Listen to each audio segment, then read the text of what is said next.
I am hanging out with Danny and Jake of Greta Van Fleet. How are you guys? Just swell. Spectacular, Nikki. Swell. Yeah. Swell is a fun word. Yeah. How are things? Things are good?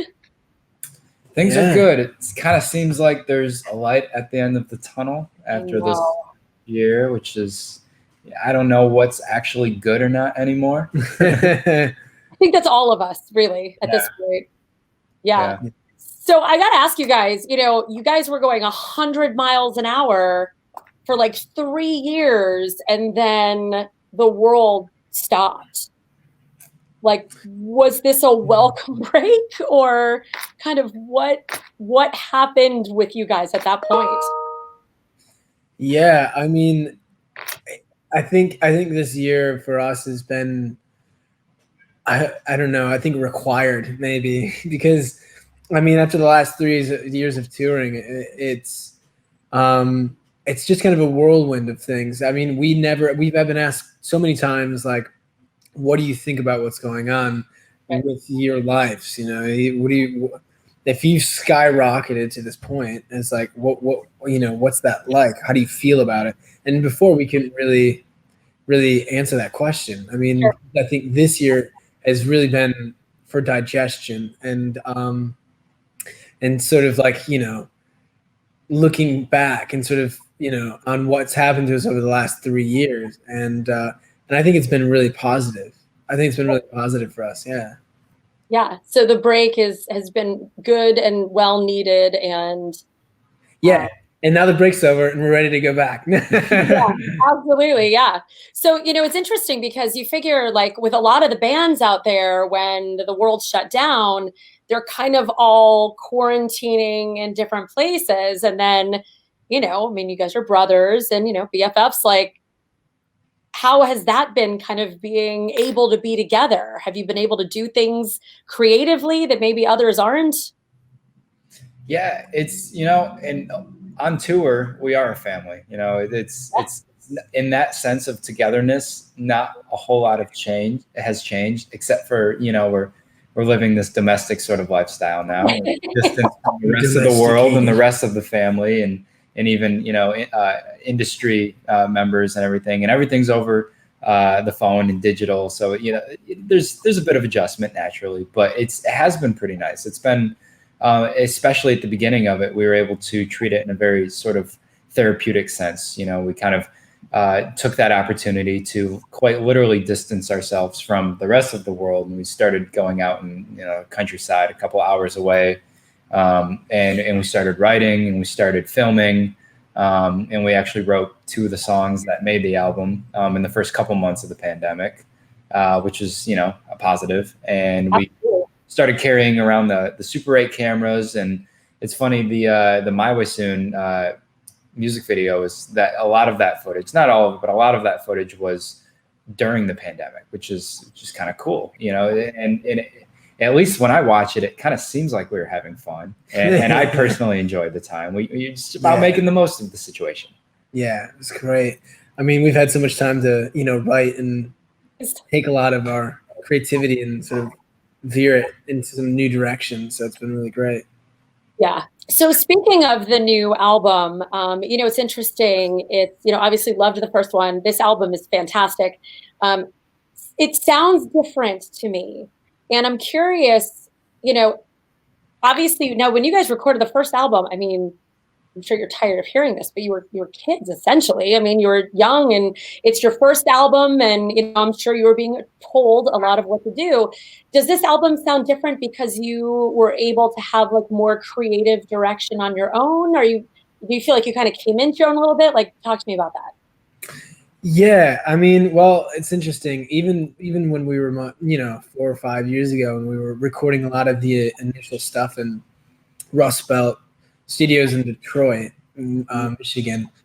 I think, I mean, we've always had 100% sort of control over what we're writing, and how we're sort of producing in a sense. So I don't, maybe not necessarily so much in that respect, to making that sonic jump to the Battle at Gardens Gate.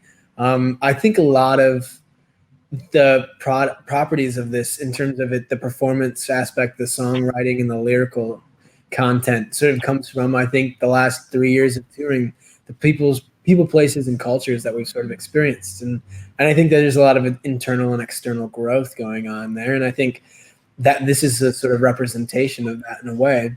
And we know our way around the studio a little bit better. We're still children. That's to say, people would still argue with children, but even more so then. I think so. Yeah, no, I mean, we've learned a lot as well. There's always, so much growth, so much learning to continue to do. But I think we have a better handle on the studio world as well, and it's studio musicians as well in a certain way. But yeah, that's awesome. I mean, gosh, you figure you guys, you kind of hit the scene, and then it's like, all of a sudden it's like, wow, who is this band? Like, who are, you guys were this baby band, and you were nominated for 4 Grammys, you won a Grammy, stadium tour, albums, like all of these things kind of came into play. I feel like really fast for you guys. Yeah. Extremely fast. Yeah. I mean, it's the thing is like, if you rewind 3 years ago, you have a bunch of, we're still very young guys, but I mean, even younger, a bunch of teenagers in a garage playing, rock and roll. And if someone would have told us then where we'd be right now, 3 years later, none of us would have ever believed a single word that person was saying. And it's crazy how fast we've sort of, it's skyrocketed in a way. And I think that's also a reflection of the music in a certain sense as well. I mean, the Bell at Gardens Gate could have easily been our 5th record had, things panned out differently in terms of, success and whatever success means in a certain way. There's a lot of people who have listened to our music, and we've covered so many continents and we've traveled the world. So that's sort of what, that's then you get an album kind of like that, which is pretty advanced and for us advanced, and it's sort of where we are. I think a reflection, a bookmark.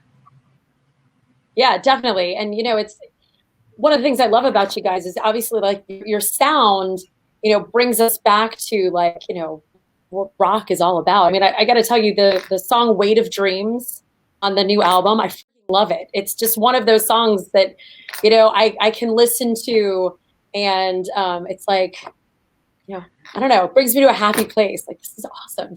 Yeah.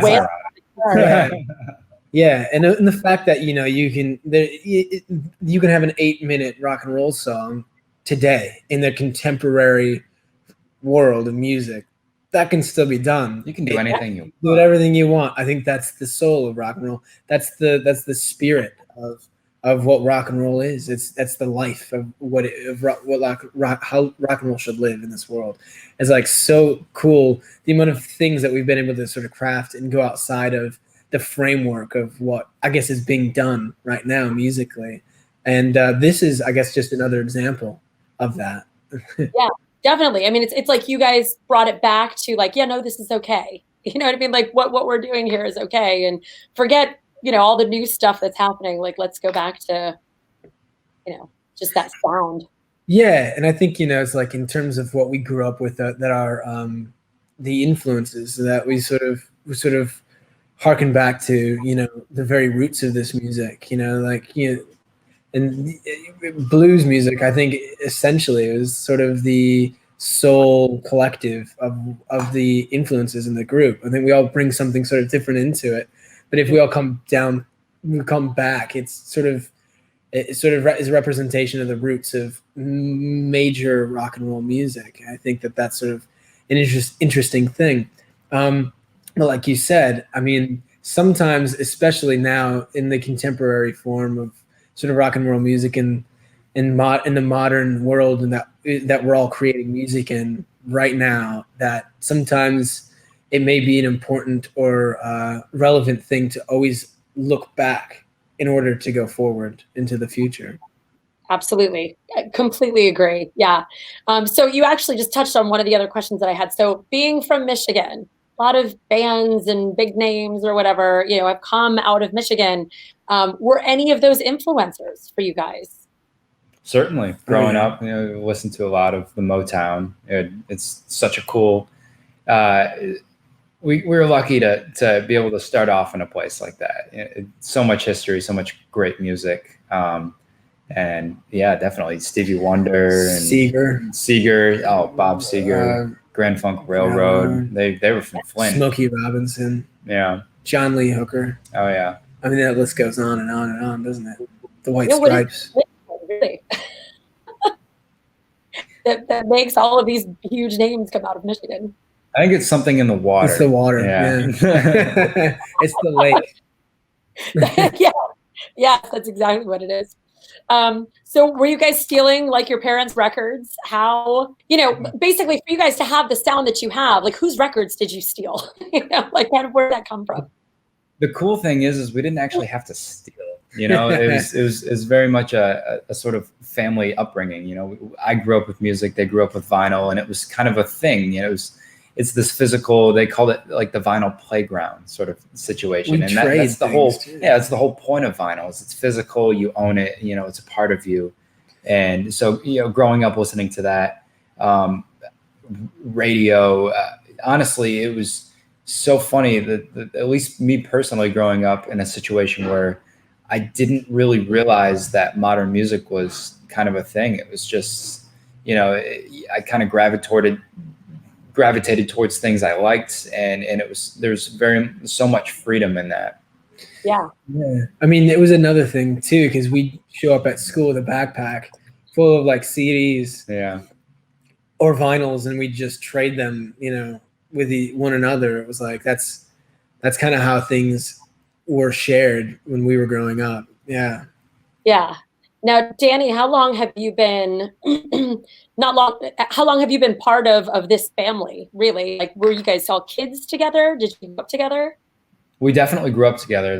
Frankenmuth, Michigan is a town of no more than 5,000 people. And I think I graduated with 100 kids in my grade. And one of them was Sam. Sam and I have been in the same grade, same age. And I think I've known him since I was 6 or 7 years old. And it was kind of inevitable at some point that we would all meet up and play because we were the only ones who shared this interest of, rock and roll, blues, folk influenced sort of style of playing and that freedom sense. And, we enjoyed high school band and whatever, but we were the only ones who took it a step further and kind of made something out of it outside of, in our personal lives. So I've really known them for quite a while, and it wasn't, I would date it back to before Greta Van Fleet. Sure. Yeah. So being a part, I heard somebody say recently that keeping a band together is harder than keeping a marriage together. I would imagine that being, siblings and being as, and being together, like you said, since you guys were kids, like, is that harder, do you think, or is it easier having that close relationship? Maybe both. I think it could be as a positive effect as maybe sometimes negative. But the fact that, I think in a marriage you could leave a significant other, but in this sense, I mean, we're really a band of brothers in that way. We're sort of bound by blood. And I think that holds us together, but we all know what pisses one another off the most. And we all know what one another care about the most. But I think what's really interesting is when we left this small town 3 years ago, and in all of these travels, it's been sort of, we've been reliant upon one another as brothers more so. I think that definition starts to evolve when it's you four versus the world. That sort of changed the chemistry a bit. And like you said, 100 miles an hour, but we were all going at the same speed, together. So you have one another to relate to in a certain sense. Yeah, definitely. Yeah, I love that. So did your parents just like throw instruments in your hands as soon as you guys could stand? Did one of you start with the love of music? How did everybody, kind of get in on this? Yeah, I mean, Danny and I especially started playing instrumentally pretty young. And it was pretty self-driven too. Yeah. No one really forced any of it. It was actually the other way around. We were kind of forcing the parents onto the whole idea. Yeah, I remember my mom tells this story where our dad would put instruments on his guitar and his bass on the ground, and we as kids would crawl around on them and play with them. And she said, well, the kids are going to break those, so you better pick them up. And he said, no, they'll get bored of them eventually, and then crawl away or something.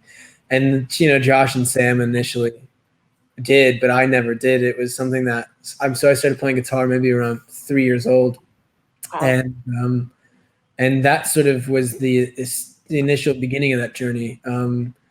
Josh was very into film. Sam was very into sort of science. It was sort of that evolution. And eventually it'd been like, it was interesting. I'd always wanted to start my own group, but I never thought that it would be with brothers. And it was sort of inevitable at any point. A drummer came into town that was new, out of town, around early high school. For me, I formed a group with that individual. It was two of us, guitars and drums. Yeah. And then Sam started, we started pulling Sam, and I was able to finally get him out. But his intrigue was there. He's an intelligent, creative type. So and it's not like there's anything else to do when the walls are rattling in the house. Yeah, it's like try focusing on anything else when that's going on. And you can't join them. Yeah, exactly. And Josh came shortly after, and Daniel was as well, and that sort of completed the thing. But yeah, I mean, music was always sort of in the seams of both of our upbringings in a major way. Yeah, that's amazing. So with your instant popularity, you guys started playing, these big festivals, and did any of like the veteran, artists kind of pull you aside and give you advice or try to help you out?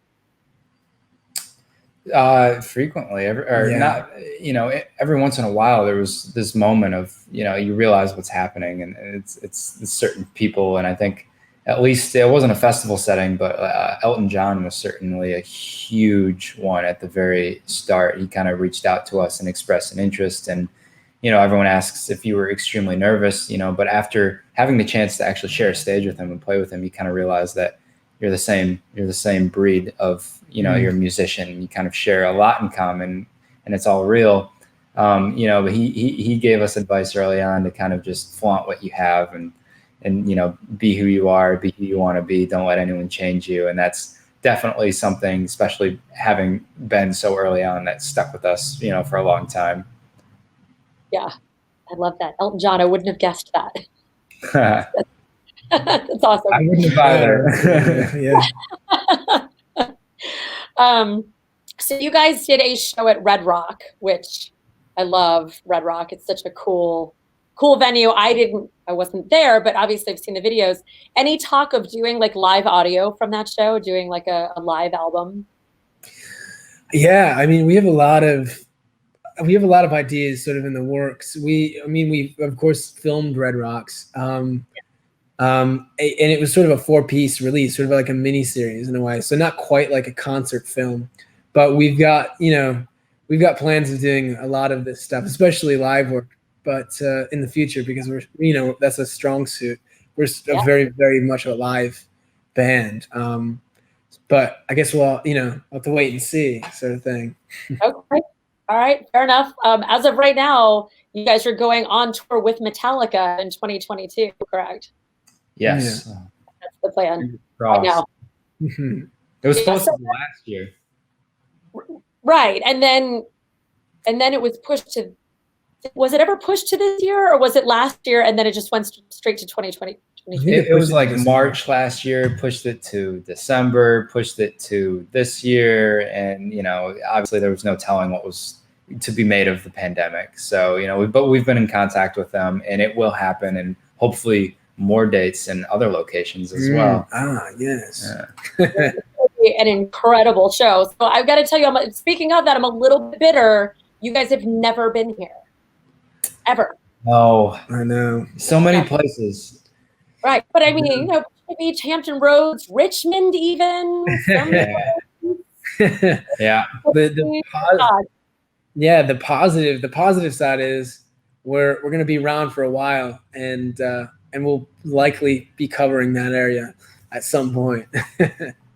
You need to cover this area because you've got a lot of fans here, a huge area. We got a lot of big acts through here, but we were all just talking about it because we've never been.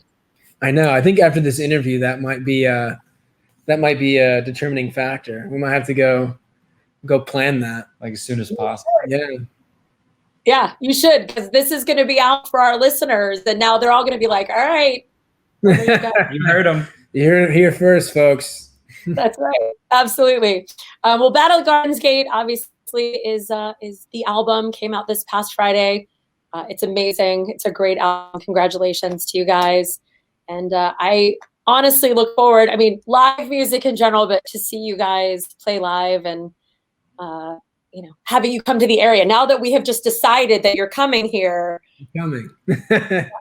Something for us to look forward to. Yeah, we're looking forward to getting back to touring as well. And I guess we can all kind of feel it coming. It's on the horizon.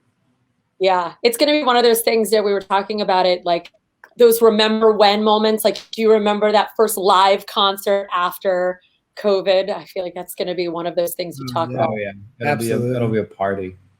Oh, my gosh. Between the band and everybody listening, it's going to be like a very otherworldly event, I imagine. Right. Yeah. Well, thank you guys for chatting with me. Be safe out there, and we look forward to seeing you soon. Likewise. Nice talking to you, Nikki. Yeah, thanks for having us. Hopefully see you in person soon. Yes, face to face. Yeah, I'm counting on that now. So yeah, perfect. You guys to make it happen. Awesome. Thank you guys. Have a good one. You as well.